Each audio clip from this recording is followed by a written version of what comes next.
बच्चों बच्चों हम लोग स्वाध्याय के प्रश्नों की चर्चा कर रहे हैं। उसके पहले हम लोगों ने स्वाध्याय के जो प्रश्न 3 थे, कौवा और लोमड़ी, उसकी कहानी लिख चुके हैं और उसके वर्कशीट के प्रश्न उत्तर कर चुके हैं। आज हम यहाँ पर प्रश्न 3 जो है यहाँ पर देखते हैं। प्रश्न 4 जो है कि प्रश्न 2 और 3 में आपको कौन सी कहानी अच्छी लगी, क्यों? बराबर। प्रश्न 2 और 3 में यहाँ देखेंगे प्रश्न 3 यहाँ पर है और प्रश्न 2, बराबर। प्रश्न 2 यहाँ पर देखेंगे दिया हुआ है। ओके, प्रश्न 2 में यहाँ पर 2 कहानियाँ दी हुई हैं। कौन से?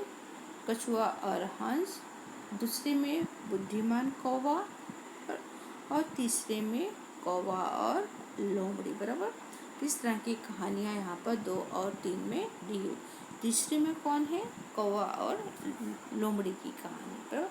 तो इनमें से आपको कौन सी कहानी अच्छी लगी और क्यों, उसके बारे में आपको लिखना है।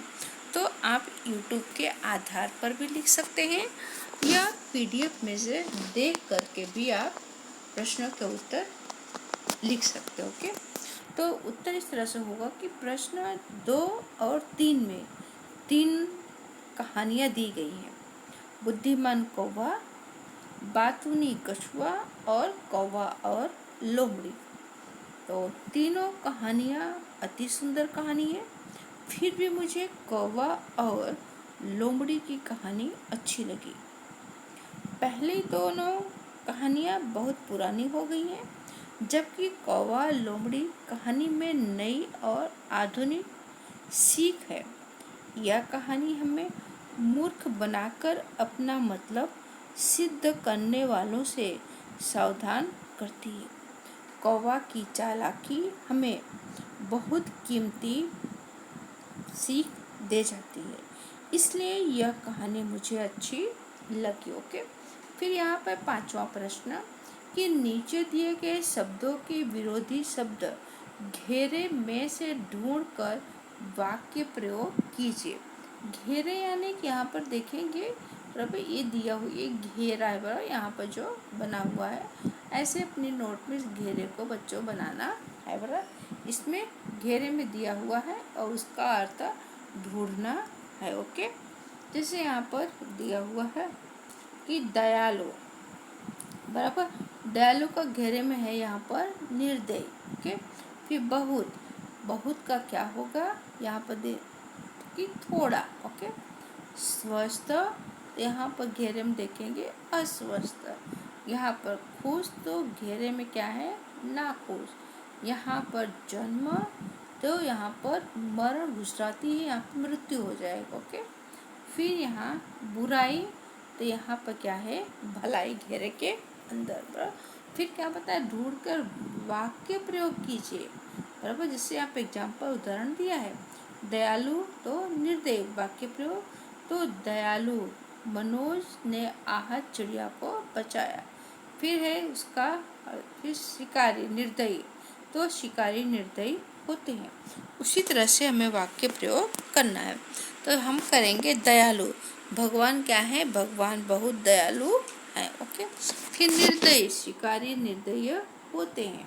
उसके बाद है बहुत। ओके, बच्चे बहुत थक गए हैं। फिर उसका है थोड़ा, तो आज थोड़ा आराम करेंगे। फिर स्वस्थ, आज मैं स्वस्थ हूँ।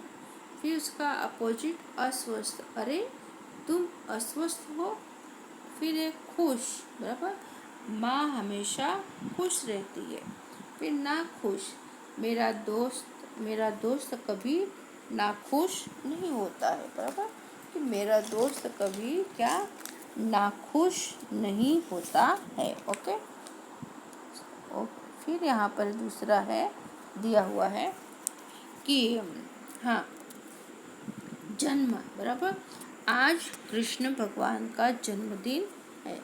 मृत्यु, कोविड-19 में कई लोगों की मृत्यु हुई।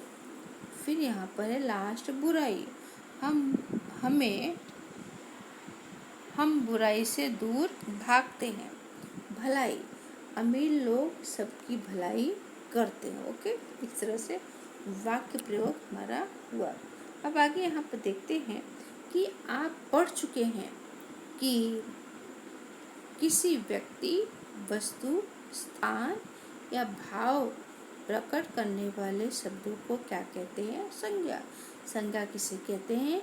व्यक्ति, वस्तु, स्थान या भाव को जो प्रकट करने वाले शब्दों को संज्ञा कहते हैं। यहाँ पर दिया हुआ है कि नीचे दिए गए, बराबर, नीचे दिए गए वाक्यों में से संज्ञा है उन्हें रेखांकित संज्ञा है उन्हें रेखांकित कीजिए। रेखांकित करना नहीं, वहाँ अंडरलाइन करना है। नीचे कौन कौन से वाक्य संज्ञा हैं, क्या करना है, उसके नीचे अंडरलाइन करना है। जैसे यहाँ पर एग्जाम्पल दिया हुआ है कि उदाहरण, थोड़ी देर बाद उसे राम और श्याम मिले। राम और श्याम क्या है? ये व्यक्ति है, बराबर, नाम बताया गया है, तो वहाँ अंडरलाइन, राम और श्याम के नीचे अंडरलाइन कर दिया गया है। ओके, फिर दूसरा यहाँ पर देखते हैं, पूजन की परीक्षा 5 बजे तक चलने वाली है। तो पूजन नाम है और परीक्षा, ओके, ये संज्ञा है। सब अंबाजी जा रहे हैं, यहाँ पे क्या होगा? अंबाजी। अंबाजी क्या है? स्थान है। गुलाब का फूल मुझे पसंद है। गुलाब और फूल। हिमालय की चढ़ाई बहुत कठिन है। हिमालय और चढ़ाई, ये संज्ञा है। उसके बाद, आज बिल्ली सारा दूध पी गई। तो बिल्ली, बिल्ली और क्या आएगा? दूध पी गई। फिर बच्चों यहाँ पर नेक्स्ट जो प्रश्न है कि अंदाज अपना अपना, तो यह शिकारी की जगह तुम होते तो क्या करते? चर्चा कीजिए।